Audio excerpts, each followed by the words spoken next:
L'associazione Tante Case Tante Idee di Agrigento, presieduta da Domenico Vecchio, dopo un precedente intervento alcuni giorni addietro, adesso ha rilanciato l'allarme per la crisi idrica che attanaglia e danneggia soprattutto il settore turistico e ricettivo.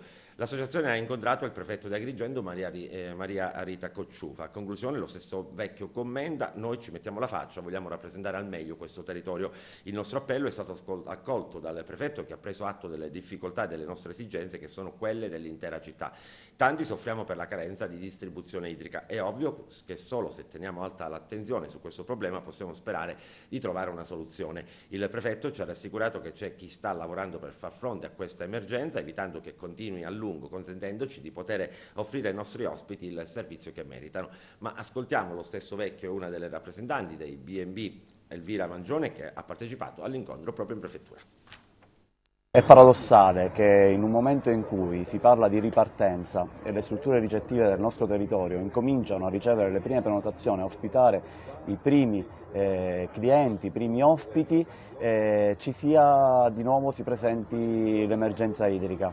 E siccome noi ci mettiamo la faccia e non vogliamo perdercela, vogliamo rappresentare questo territorio al meglio, come hai detto tu, abbiamo lanciato un appello e questo appello è stato prima di tutto raccolto dal prefetto, che è stata veramente gentile ad ascoltarci, a sentire le nostre problematiche, a conoscere quelle che sono le nostre esigenze, che poi sono le esigenze di tutti, le esigenze di tutta la città. Tutti noi soffriamo della carenza della distribuzione idrica.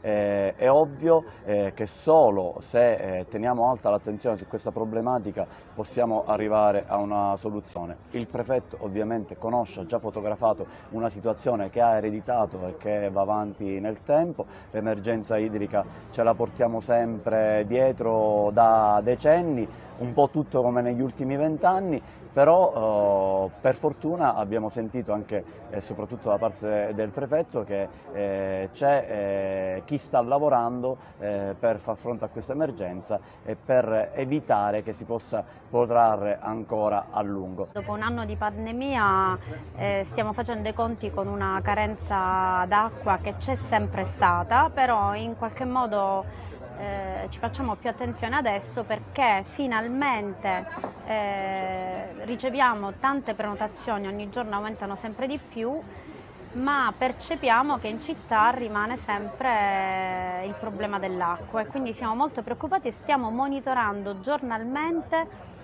le nostre riserve per capire se possiamo fronteggiare, se possiamo accogliere davvero i turisti che ci stanno chiedendo di arrivare.